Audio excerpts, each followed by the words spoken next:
Lecture topic: Developing Dhikr.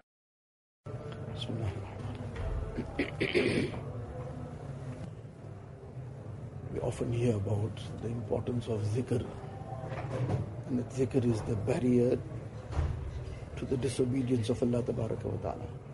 To the extent that a person has developed zikr in his heart, to that extent he will stay far away from what Allah Ta'ala has forbidden. Sometimes a person feels that I am making zikr, but I don't seem to have that strength and that restraining ability to stay away from what is forbidden. So what is the reason that despite the zikr that I'm making, but I'm still not finding that in my life? So one is the zikr that is on the tongue. The zikr on the tongue is also extremely beneficial. Whether a person realizes it or not, but its benefit is tremendous.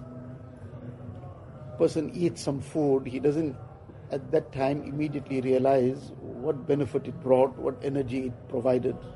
But if he stops eating that food, then he'll realize what its benefit was while he was eating it. Though it was some dry bread he was eating, but what it was providing, he'll only realize when he stops eating it. So likewise, many a person thinks that the zikr is not having any effect. Allah forbid, when that stops also, then he realizes what effect it was having. But the zikr that brings the true effect is the zikr that impacts on the heart, that is coming from the depth of the heart, with azmat and muhabbat.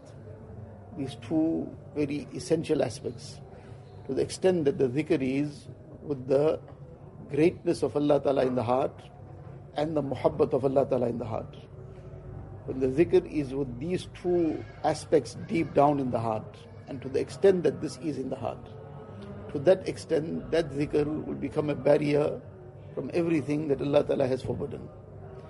So the zikr must continue even if it's just on the tongue, but the effort must be to develop it in the heart, and develop it with muhabbat and with azmat. So not just merely repeating the words of the zikr, but the heart must become alive. So it'll start off with the words, it'll start off with the tongue, but that's not where it should stop. So if a person just now feels content, well, I'm doing what I'm supposed to do, and that too now he's just making sure that the number is completed. So he's got a certain number to complete, so he's just finishing the number. But there's no effort being made to now develop that muhabbat and azmat. Then this will have its effects, it'll still be beneficial, but obviously the full effect and the full benefit will not be achieved. So if you want the full benefit, the full effect, then this is also part of the effort that has to be made. What is this effort? Apart from the time of zikr, to be sitting and just pondering, meditating, making muraqabah, that my Allah loves me. Allah loves me, what doubt can there be in it? If Allah Ta'ala did not love us, would we have had iman? Would we be in a place of learning deen? Would we be been blessed with tawfiq of salah, for that matter? The various other amal. So despite our countless deficiencies also, but this is still Allah Ta'ala's love, that He has blessed us with this tawfiq. So now to be conscious of that, and then all the other countless ni'mats of Allah Ta'ala, and to bring that deeply to heart, this too is one of the ways to develop this muhabbat. Among many others, this too is one of the ways to repeatedly think about this consciously. And then at the time of zikr also, to bring this to mind and heart. Allah Ta'ala definitely loves me, therefore I am still being blessed with the opportunity and the tawfiq of taking His name.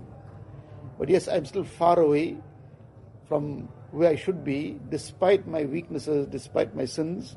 Allah has blessed me with this tawfiq. I need to change myself. So that despite my sins, Allah Ta'ala has blessed me with this. I need to now make tawbah from that and get closer to Allah Ta'ala.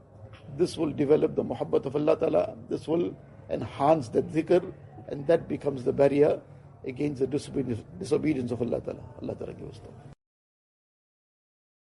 अल्लाह अल्लाह कैसा प्यारा नाम है, आशिकों का मीना और जाम है।